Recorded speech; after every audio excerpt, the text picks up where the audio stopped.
என்ன பிரியாணியை வாங்கிட்டு வந்துருக்குறீங்க? இல்லை, அதோட ஒரு ஸ்பெஷலான ஒரு விஷயம். என்னது? நீங்கள் பார்த்தீங்கன்னா அதிர்ச்சி ஆகிடுவீங்க. புதுசாக ஏதாவது? ஆமாம், உங்களுக்கு பரோட்டா பிடிக்கும்ல, பரோட்டாவையும் இன்னும் சில விஷயத்தையும் சேர்த்து போட்டுருக்கு. கொத்து பரோட்டா இல்லையே, அதோட டிஃப்ரெண்ட்டானது நான் காட்டுறேன். என்னது இது? நான் தரேன். பாருங்க, இதில் ஒரு ஆசை வேற. எனக்கு இதெல்லாம் பிறகுது பிடிக்கும். 1 2 3. என்னது இது? பீஸா மாதிரி பேரு கறி லாபா.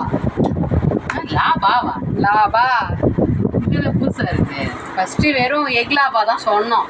அங்கே வந்து இது வந்து நான் இப்போ காலேஜ் முடித்தேன்ல, அதுக்கு வந்து இன்னைக்கு இருமா இப்போ தான் போட்டாங்க. இருமா சூடாகுது வந்து